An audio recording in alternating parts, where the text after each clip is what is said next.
My Slippers. I got to explain this to you. They are exclusive. 3-tier cushioning system. It's like walking on clouds, right? We took the My Pillow patented foam, the one that you know and love, and they created a solid layer to provide incredible comfort. Don't forget to use the promo code Carter, CARTER, and you will receive 40% off of your My Slippers. Your whole family's going to love it.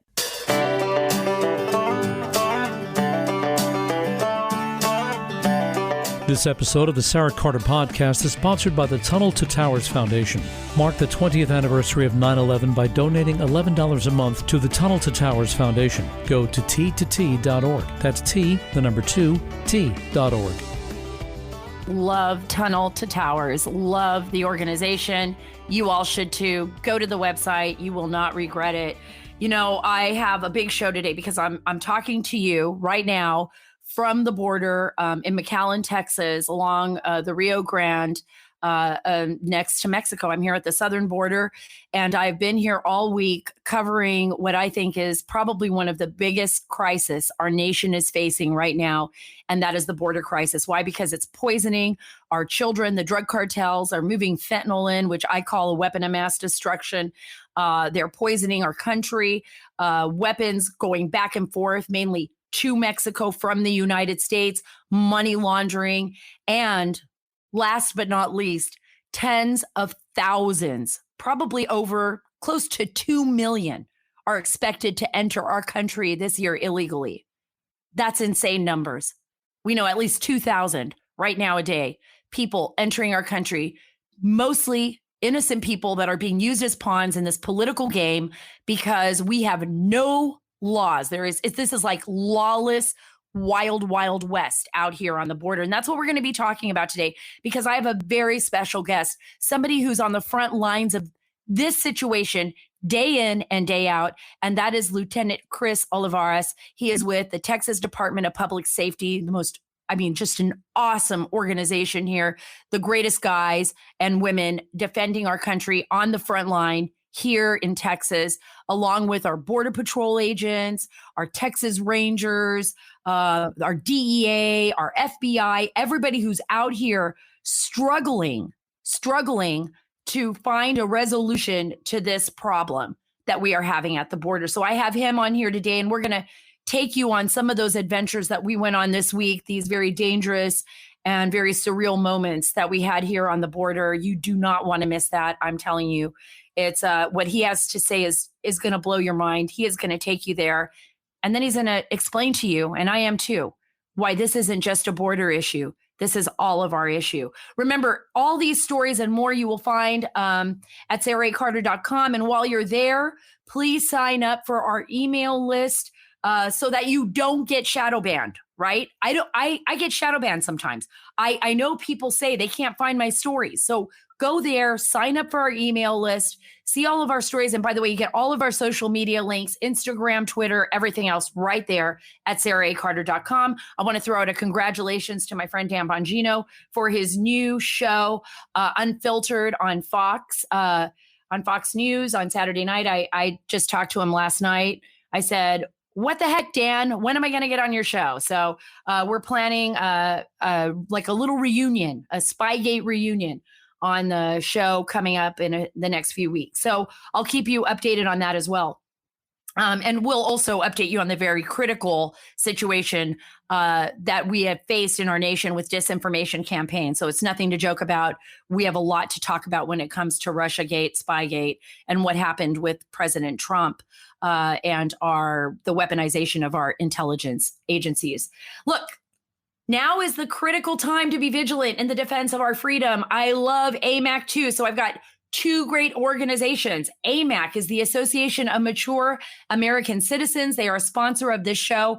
I love them dearly because why?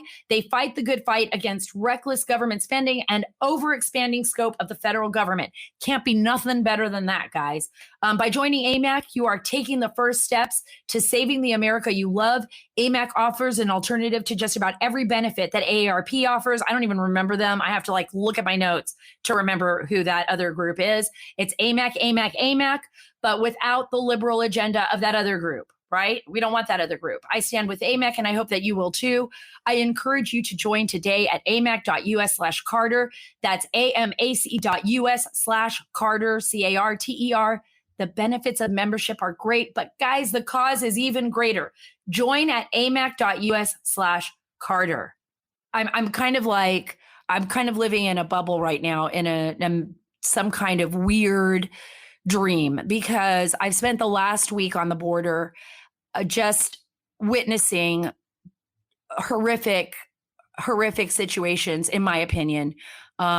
People suffering, drug cartels and smugglers being so smug with us, out here, not afraid of our law enforcement officials whatsoever, criminal elements that just feel that they can do whatever they want with impunity. They're not worried about being arrested. They're just bringing people in. And a lot of these people, I want you to think about this. It's not their fault. There is a policy out here, right? In the United States, this policy is saying, we're not going to send you back. You can come in illegally. Oh, what the heck? You applied legally? Oh, you're going to wait years to get in if you apply legally. But if you come in illegally, the United States won't send you back. They will not. Why? Because President Biden and Vice President Kamala Harris and Susan Rice, who I believe is running the whole show with President Obama, are ensuring that the border will not be closed down. And what they are allowing is the criminal elements to bring people in, innocent people that are pawns in this very dangerous political game. I know this because I talk to them. I've been down to this border all year. And I'll be playing some of these clips of my experiences out here this week on the border. I mean, I'm telling you, it was just completely unexpected. I was out a number of nights this week on the border. We had an incident where a smuggler and I started communicating. I interviewed this smuggler. He had no problem talking to me and trying to explain like what was going on the other side of the border. During that time, there were several people that tried to make a crossing without the smuggler actually taking them across on the boat, and they started to drown in the river. It was a very harrowing situation. I wasn't sure if we were all going to have to jump in and go after them because honestly, we couldn't really see at night. I have this really amazing, by the way, Psionics camera, which is a night vision camera. It's mine. My husband gave it to me for my birthday. Thank you, Marty. I love you. But this camera really assisted us at night where we could see people out in the distance. And that was the only thing that gave us some visual of what was happening in the river. I actually thought there were children in the river because children had just crossed with some ladies earlier that evening. So it was very harrowing. It was, emotionally gut-wrenching, exhausting. And I tell you, it's a tragedy. It's a tragedy because we are perpetuating by our failure to uphold the law, by our nation's failure to have any sense of rules, this horrible situation on our southern border. The drug cartels, the human smugglers, the bad guys, they feel emboldened. They feel that they can do whatever they want, and they do not care about the people that they are trafficking into this country. They only care about the money that they are putting in their pockets. That's it. That's it, folks. Why should our Border Patrol agents, why should our Texas Department of Public Safety law enforcement officers, why should our local and state law enforcement officials, and our National Guard for that matter, wait till you hear what happened with the National Guard. Why should they become a part of the smuggling operation? Why should their hands be tied behind their backs?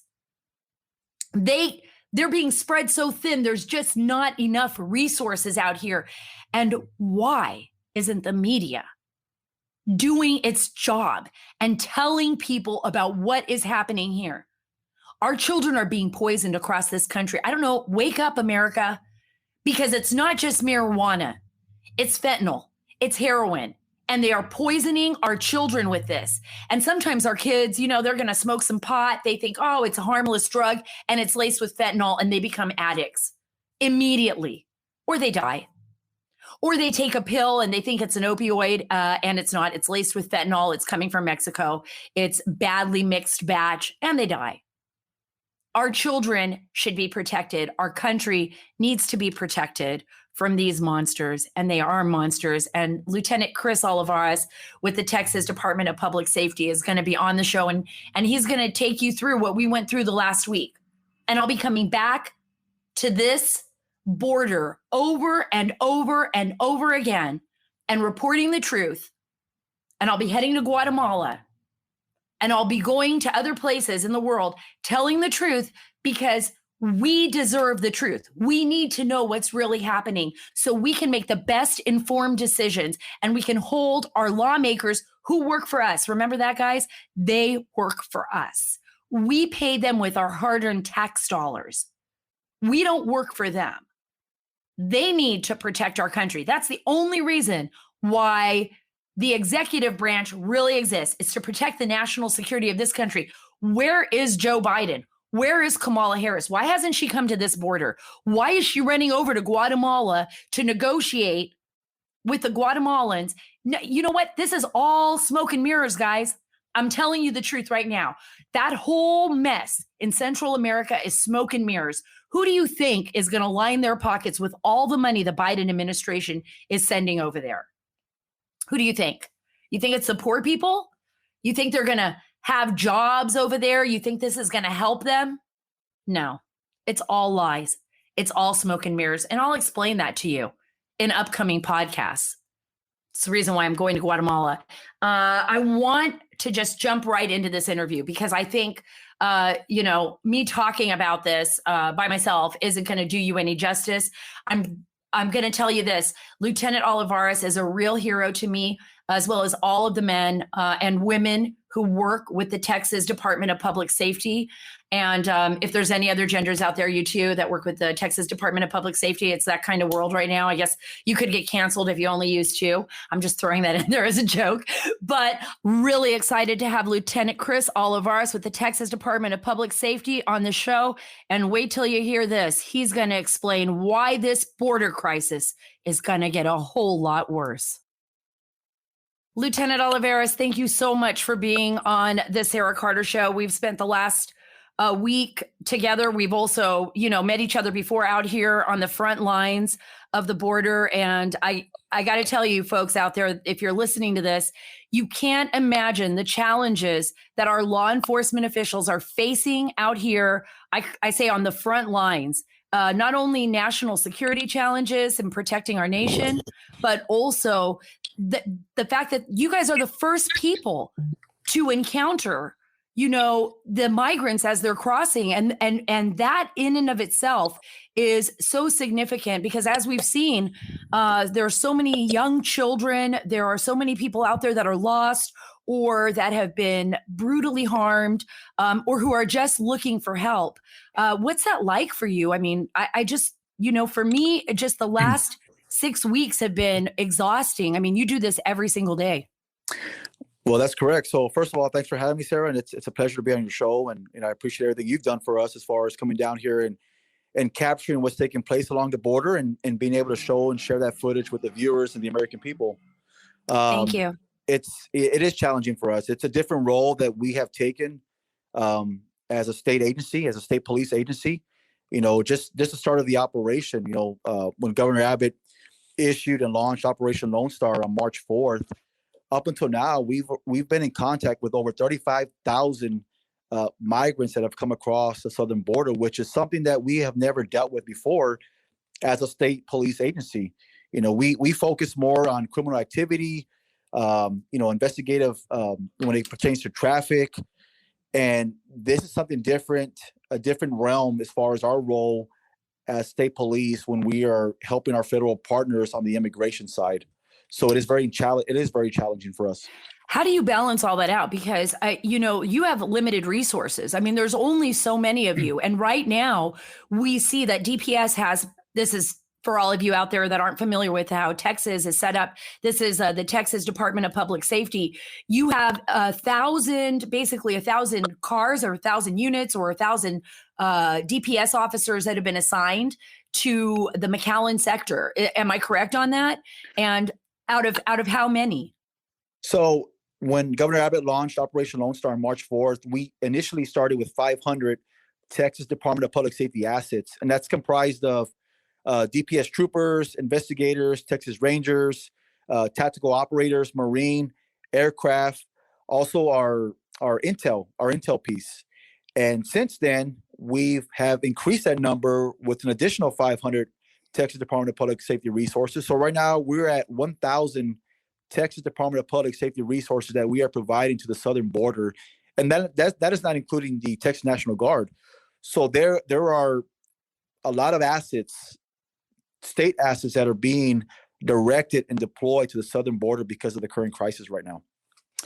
I mean, that's incredible. And people just keep coming in, and it's more and more every day. I mean, you and I were out there together, and I think we experienced a lot of it was actually pretty incredible. Not only did a smuggler speak with us and was so brazen and came up and decided to do an interview with me, but then we had a few people out in the river in the middle of the night in the darkness starting to drown.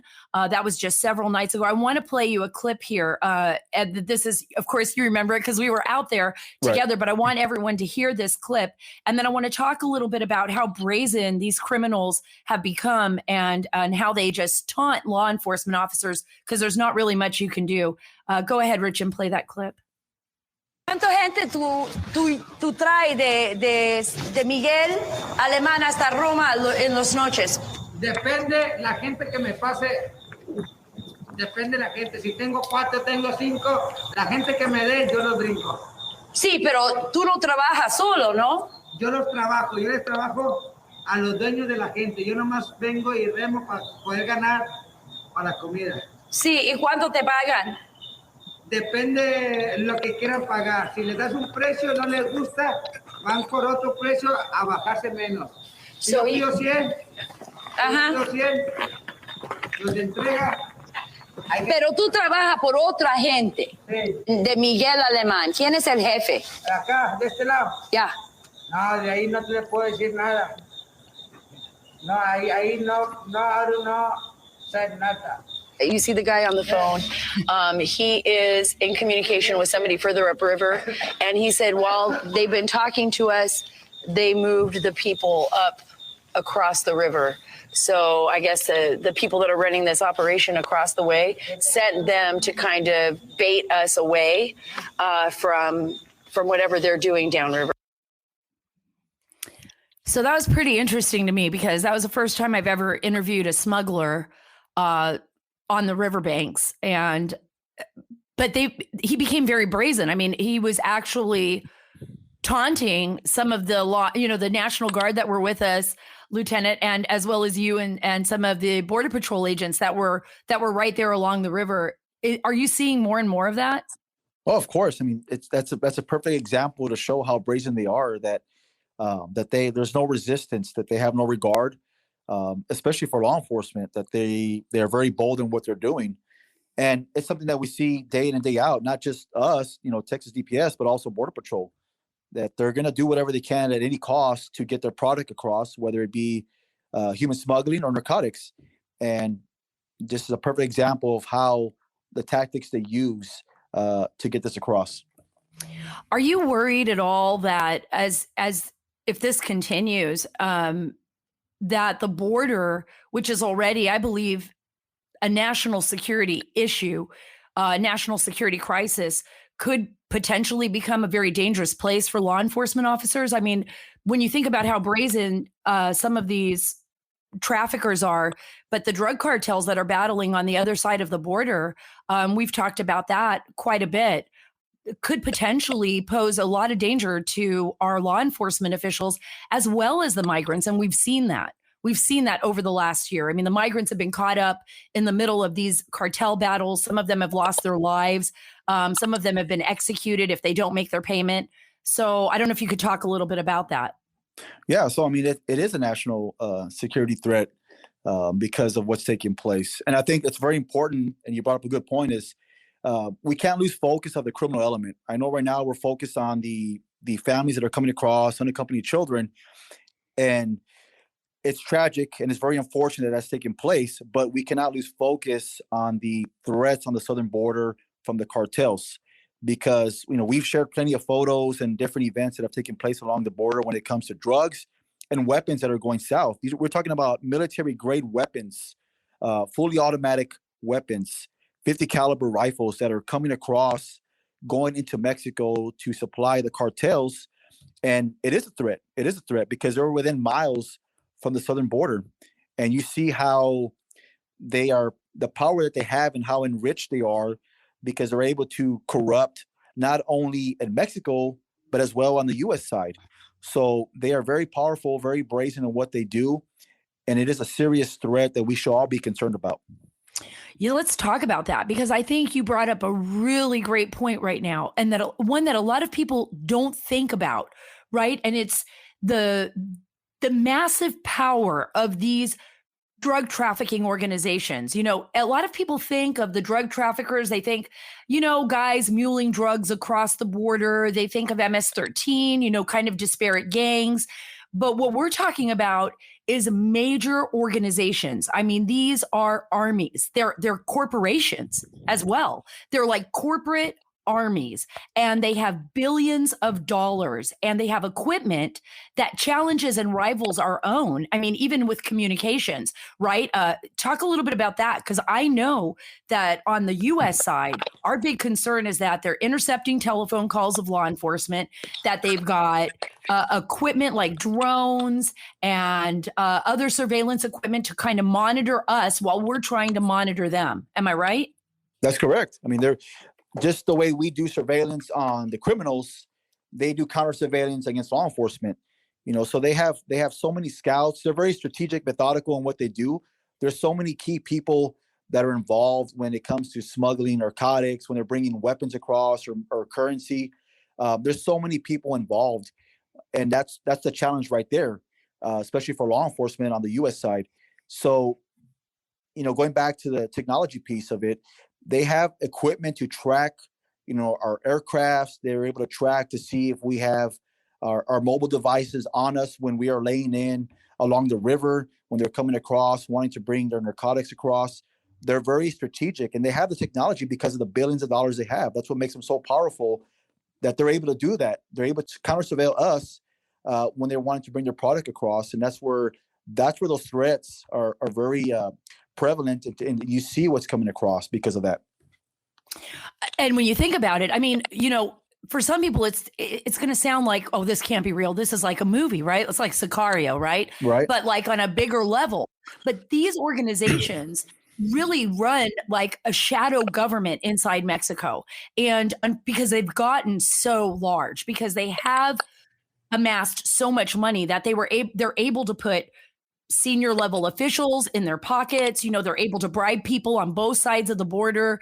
I thought it was really interesting. There was a video, and I don't have it right now, and I will bring it back, folks, I promise. But it was a video you showed me, Lieutenant, with a group of guys that were going to try to move a lot of dope into the United States. They had these big bundles. They were all in the back of a truck, and they saw that we were surveilling them, the U.S. law enforcement, and they made their way back into Mexico. But they were taunting the airplanes. In fact, it ended with them having a big barbecue. I mean, you guys were watching them get the barbecue ready, like on the border. They weren't even worried that they were going to be arrested on the Mexican side of the border. That's got to be concerning, because you gotta have cooperation, right? In order to make a difference, you really got to work with your Mexican counterparts, and sometimes you just don't know who to trust. That's a great point right there. So I mean, that video that I was able to share with you and that you saw, and of course the people that are listening right now, they can't view it, but it just shows how brazen they are. They don't care about law enforcement. They don't care about anything else because of the power that they've been enriched with. And it was a perfect example to show that, we have our own aircraft that's on top of them, viewing them. They know it. They're videotaping us. They're they're making remarks, and there's just no, they're just so bold in what they're doing. And that's why they continue doing what they're doing. And they're just so powerful. That's why there's so much corruption involved, so many high ranking people that are involved as well. And it just makes it very challenging when you don't have that communication as well. And you don't know who you can trust on both sides because of that, because they just been able to influence others on both sides of the border. And that's a challenge right there. Oh, I bet it's a huge challenge. And, I was thinking about this, like, especially in Washington, D.C. I mean, most of our lawmakers live in a bubble. The administration is kind of in a bubble. They don't understand this. They don't live this every single day. This is something that you all are living with, putting your lives on the line. And especially, I want everyone out there to understand Texas DPS, the Texas Rangers. I mean, these folks are focused on the criminal element.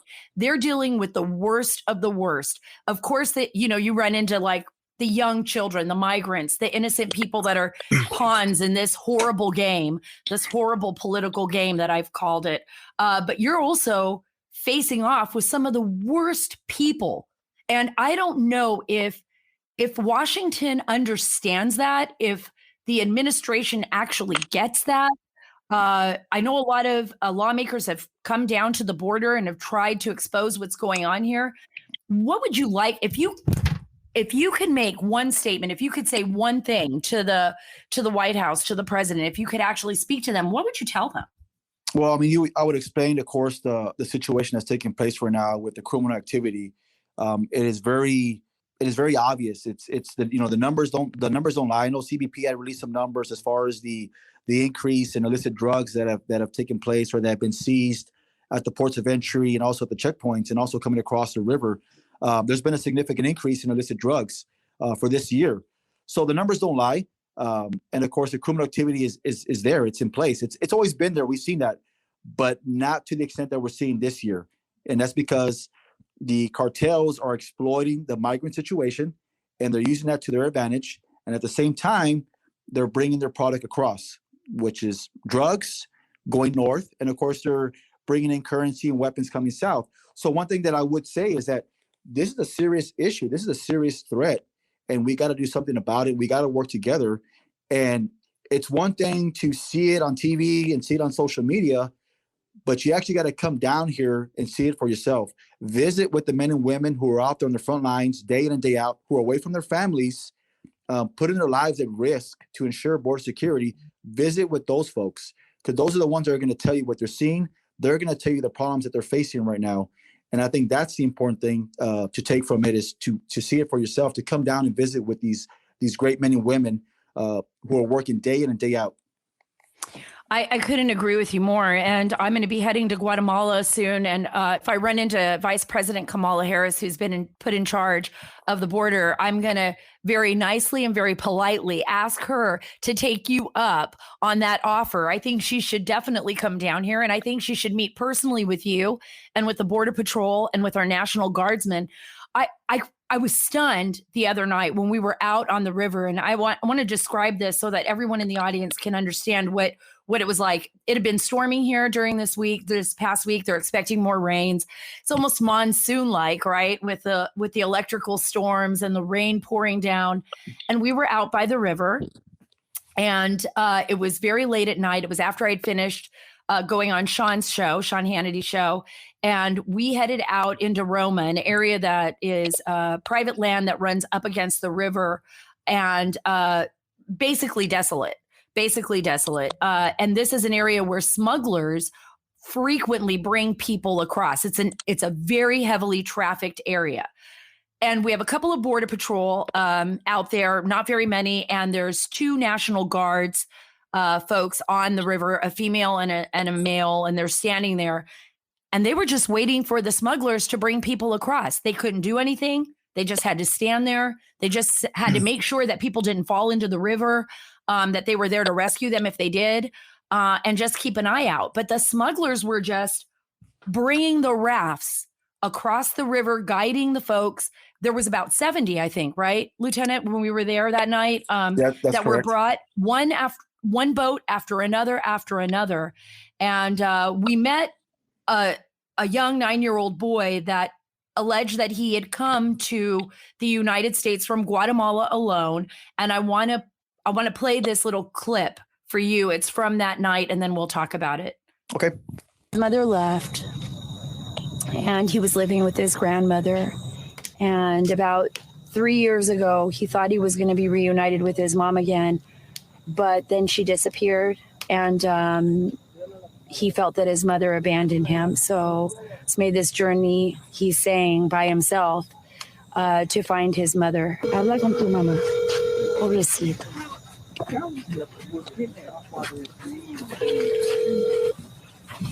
¿Aló? Hola, mamá, ¿cómo estás? Bien, mi amor, ¿y vos cómo estás? Bien. ¿Dónde estás? Aquí estoy, ya. Él está en el Estados Unidos. Él está en el Estados Unidos. That was really tough. He was talking to his mom for the first time, and I don't know, I was kind of overwhelmed. So that was his first conversation with his mom when he arrived to the United States. He had been talking to her before, and I wanted to clarify that he just has not, he had told me he had not seen her since he was probably 2 years old. He had been living with his grandmother. We're seeing a lot of that here in the United States. A lot of these children where parents are that have been here for a while working are paying smugglers to bring them in. Yeah, we are. And, you know, Sarah, it's very tragic and disturbing some of the events that have taken place with some of these children that have been left abandoned. And this 9-year-old little boy coming across by himself. And you can just imagine, just think about the journey that he took, you know, from Central America to Mexico, and then from Mexico, you know, crossing the river, and then having to be engaged with criminals on the Mexican side, right? Not knowing what their intentions are, if they're going to allow you to cross over or, you know, be victimized.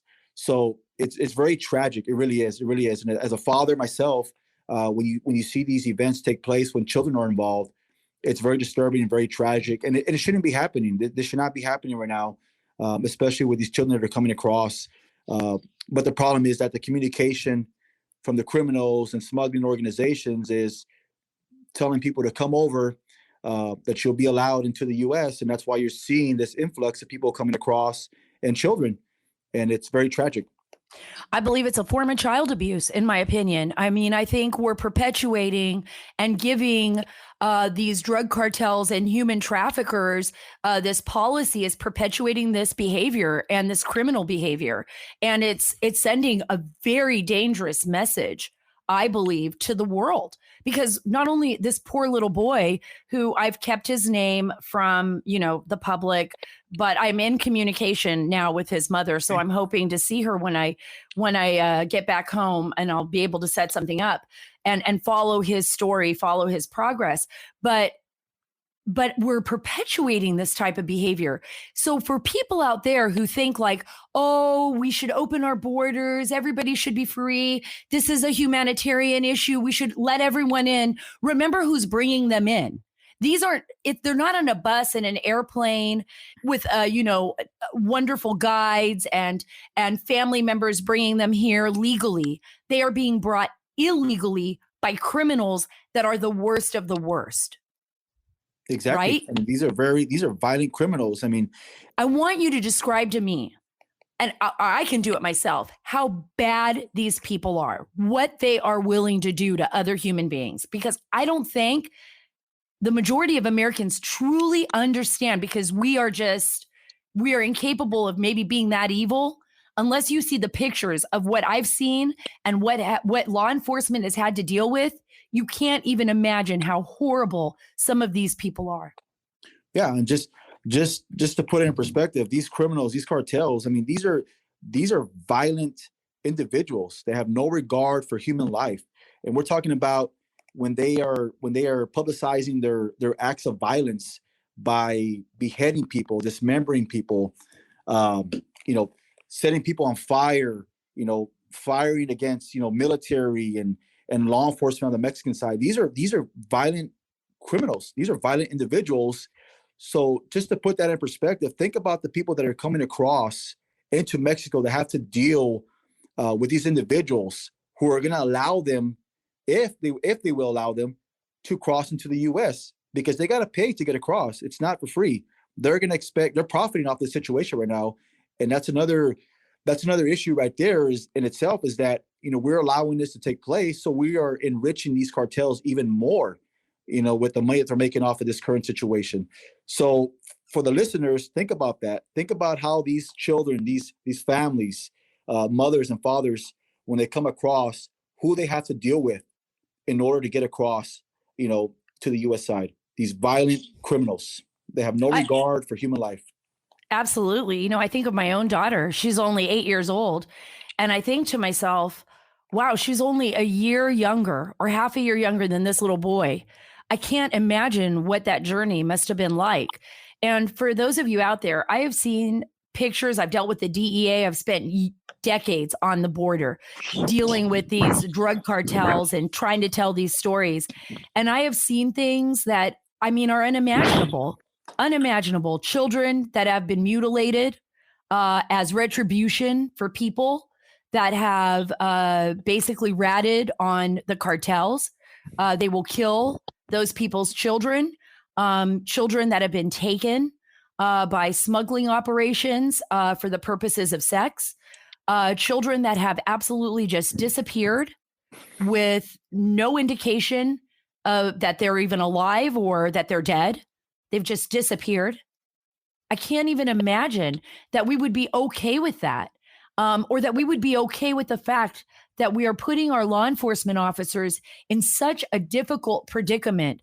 They don't know you're rescuing someone or chasing someone down the road, or whether you can, you can't keep your eyes on every part of the border, right? No, you can't.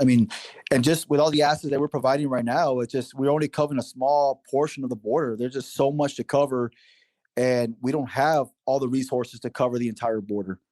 And one thing I want to bring up, Sarah, real quick, I know that we haven't touched on is, we also need to talk about the unlawful crossings that are taking place, but the ones that are ending up in stash houses, those are the ones that are being smuggled in more inland into other parts of the state, also out of the state. And when you see that, you're also seeing the human trafficking side with these adults, with these young females that are also being used for prostitution. Once they get to a certain destination, if they're not able to pay their way to wherever they're trying to get to, you start seeing more of the human trafficking side take place based off what is taking place right now, based on these unlawful entries that are taking place, and the ones that end up in stash houses. That's what we're seeing too as well. And I think that's also something that we can't lose focus on is the human trafficking side. Oh, absolutely. Because we're seeing them trafficked in the United States. I want everyone to think about that too. You have a lot of young girls, and you're 100% right, or young boys, or people that are in servitude in the United States, being forced into the sex trade in the United States, or being forced to farm land, or being forced to work as servants, basically, inside people's homes. It's absolutely incredible that this is happening in the year 2021, and that you brought up such a good point, and that we're perpetuating it and a part of it because we're allowing it to happen. Yeah, that's correct. It's just, when we're allowing this surge take place and we're not doing nothing about it on the federal government side, it's just the situation right now is out of hand. And all we're going to do is we're going to continue to see more issues, more tragic cases, more tragic events involving these migrants coming across, and especially the children. What can the government do? We just saw that DHS Secretary Alejandro Mayorkas ended the migration policy, which I've heard from a ton of Border Patrol agents that I talked to. This is going to make it even worse. What is it that they can do to stop the flow? And of course, the Border Patrol and CBP, they're the experts on the immigration. But just conversations that I've talked to fellow Border Patrol agents, that's going to be a very serious issue, especially when Title 42 goes away. Now you're talking of more of an influx of migrants coming across, and you're going to have serious issues with that. And that's something to keep track of, because that's where we're going to start seeing some more problems. And also as we get closer and more involved with the summer months, and the heat starts to starts to increase, especially here in South Texas, unfortunately, we're going to see more fatalities because people are trying to get across and people are trying to circumvent the checkpoints to get more inland to other cities in the state, also outside of the state. Absolutely. And for those of you out there who don't know what Title 42 is, the Biden administration right now is facing like a lot of pressure from people that are considered like anti-border restriction activists and experts saying that they need to end this Trump era order that basically allowed Border Patrol agents to expel migrants caught trying to enter the United States. It was enacted in March 2020. It was basically to stop the spread of coronavirus in Border Patrol facilities and throughout the nation, as something that I remember President Trump really believed in. It also gave the Border Patrol, as well as law enforcement, some kind of respite. So if they find somebody crossing the border and they've got a card on them that that they've registered in Mexico or anywhere else, and they know that this person, is entering illegally, they could say, hey, look, you need to go back. We can't keep you here. There's other loopholes, of course, the child loophole, which is why we're seeing so many children being brought into the United States. But Title 42 actually assisted Border Patrol in returning thousands of people back. Now that's going to be gone. I hear they're going to just remove that. I don't know what we're going to do. And that's a concern right there, Sarah. That's a huge concern, especially for U.S. Border Patrol. As it is, they're overwhelmed with the crossings that are taking place, the processing hours. So just to put that in perspective, when that goes away, how much more overwhelmed they're going to be with that. So it's very concerning. It's something to keep track of because it's something that I can see that's probably going to be coming pretty soon. Well, it's such a bizarre pressure to revoke this policy because it's not just coming from people in the United States, but the United Nations High Commissioner for Refugees basically rebuked the U.S. for having this policy. They basically want to dictate our border policy. It's almost as if we're not a sovereign nation anymore. It's like, well, what the UN's going to come in and dictate what we're going to do. But the UN obviously takes our money.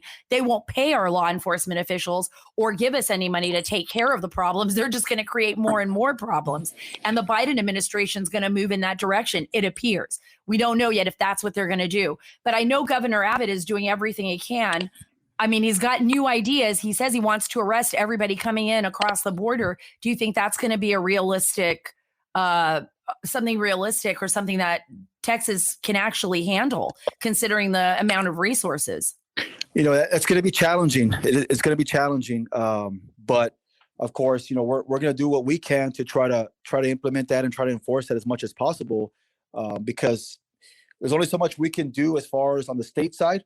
But we do know that this is a federal, government issue that needs to be taken care of by the federal government, essentially. But Governor Abbott is doing what he can to try to ensure the safety of Texans and the border communities by, this declaration that he implemented. So again, we're trying to work out the details on that, and we're going to see how that's going to turn out. But it will be challenging though as well, because there's just so many unlawful illegal entries that are taking place daily. We talked about that. Border Patrol right now we're seeing a daily unlawful entries of 2,000. 2,000 unlawful entries daily. That just to put that in perspective, that is very overwhelming, not just for Border Patrol but for us as well. Trying to find the facilities to house everybody, the transportation, and then it's just going to be a challenge in itself.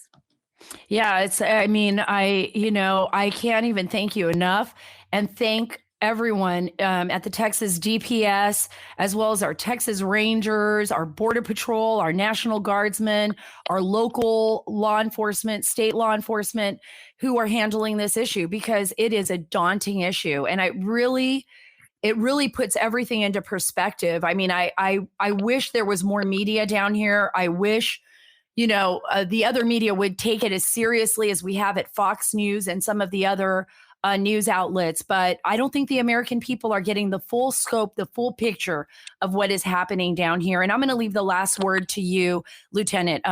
Any advice for Americans out there that are concerned about this crisis, and maybe there's something they can do? So, of course, I just want to add that, we do appreciate, you coming down, as well as some of the Fox reporters, correspondents, and any media that comes down. They're always welcome to come down, and we're going to do what we can to facilitate, ride-alongs or whatever we can do to show them what's taking place, so they can get a firsthand look at what's taking place, because they're able to provide that back to the viewers, to the American people, and they're able to see what's taking place. Going back to what we talked about earlier, it's one thing to see it on social media and to see it on the local news or clips of events that are taking place. But when you actually take the time to come down here and get a firsthand look at what's taking place along the border, so that's very important. It's very beneficial, and we appreciate that. We really, really do appreciate that. And I can't thank you enough, Lieutenant. I will come back. I will be here to cover this crisis and to report the truth to the American people, so that they can see for themselves what's happening. And, I've always believed that it's the people that are in charge. The government works for us. We don't work for them. And when they see the truth and when they see what's happening, I think they will hold their elected officials accountable. At least they should, because remember, folks, this isn't just on the border. All of these criminals are moving massive amounts of narcotics into our communities, fentanyl, everything else you can imagine, crystal meth. Our children are becoming addicted. They are poisoning our country. Other nations are taking advantage of it, like China and others with their fentanyl product and everything else. And remember, all of the weapons that are moving back into Mexico, into the hands of these horrific organizations, and everything that they are able to amass is a threat to us directly. If we don't put a stop to it, God only knows what'll happen, decades from now to our nation and how we'll be affected. And we don't want to lose a generation of children to drug addiction. We're seeing what's happened right now with the opioid crisis and heroin. Remember where that comes from. That comes from Mexico and from other parts of the world. And this is what the lieutenant and other law enforcement officials are trying to do. They're fighting the worst of the worst. They're trying to stop these bad guys from coming into our nation. So thank you so much, Lieutenant, for everything you do. I look forward to coming back.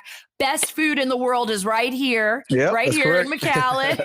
Yep, that's correct. On the Rio Grande. I mean, I love Texas. I keep telling everybody I'm going to move here.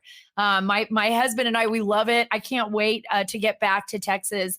It's just one of the best states ever. You have a lot to deal with, but you also have a lot of great leadership here and just a great community. You guys are great. No, we appreciate that. Again, we appreciate you and, everyone else for the support.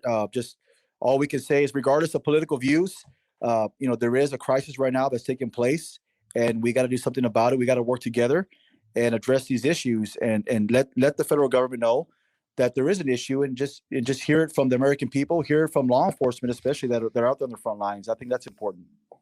Right. From your mouth to God's ears. Thank you so much, Lieutenant.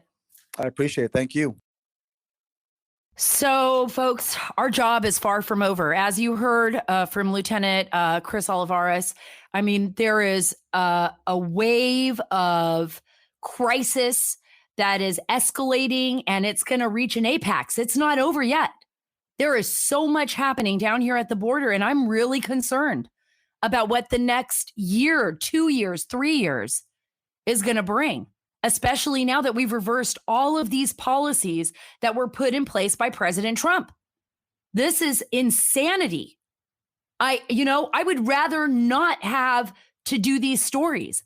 I would rather not have to come down here and tell you what's going on here and talk to you about these crises and interview young kids that, I mean, it broke my heart. I couldn't stop thinking about what these children have gone through, what they have gone through. I'm not here to tell people how to live their lives or to judge anyone, but I think that we are making the biggest mistake in the United States right now. We are endangering not only American citizens, we're endangering other people's lives, and we are at a critical point, and it just looks like the federal government does not care or is doing this on purpose.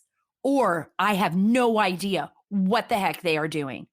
But you and I together, we can make a difference. We really can. We can tell our lawmakers, we're not going to accept this. Our nation comes first. we come first. And in the process of doing that, we will be saving lives. People that are crossing into this country that are being exploited and abused by these drug cartels and human traffickers. This is my plan. Hold Central America accountable. We don't even need to go down there and negotiate and put a $1.8 trillion, in the pockets of NGOs, of non-governmental organizations to try to help with this crisis. We need to tell the governments, stop your corrupt behavior, work with us to capture your drug cartels, take them into custody, seize their money, seize all of their money, and anybody who's working with them, seize their businesses. You want to see how fast things change? Do that. It's really not that hard. But unfortunately, there's so many corrupt people lining their pockets with drug cartel money that we all become the pawns in their game, right? And lining their pockets with other money, with, allocated money, right? For the NGOs, for this, for that, for the crisis. I don't want to see little children suffering the way that little boy from Guatemala has suffered. I really don't. And I think we need to and I don't want to see our children dying and in our hospitals because they're being poisoned by drugs and there's nobody there to protect them either. So we got to do our job. We got to play a part in this. We can't put our heads in the sand. It's tough. I know. We don't want to hear about it all the time. We just want to kick back and watch Netflix. And I do that too. And whatever, you want to watch your favorite show, you don't want to think about it. But we do got to take a little bit of time out of our day to think about it and do our part to help protect our nation. And I will continue to do that. And I will continue to bring you these stories and these podcasts with the hope that, you're listening and we can all make a difference together. Thank you so much for being a part of the Sara Carter Show. Thank you so much for everything you do, America. We are an awesome nation. I am proud of being here. I'm proud of who we are. I am proud of the men and women that serve. Thank you so much, all of you who serve this nation and put your lives on the front line every day to keep us safe. Remember, here at the Sara Carter Show, we are taking the story back. God bless.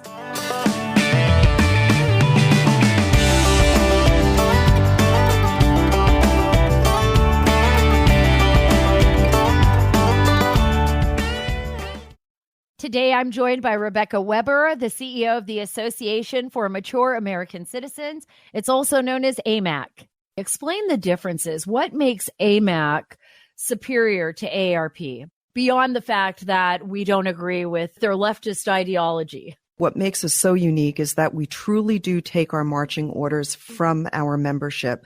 Before we go out and about and advocate for any issue, we do consult with our AMAC members, and we do that through a variety of ways. But that really makes us very different, where AARP stood in support of Obamacare, even though their membership was largely against. AMAC will stand in support of our membership. In addition, Sara, we offer benefits. We offer benefits just like the AARP. Ours are better because we offer choices.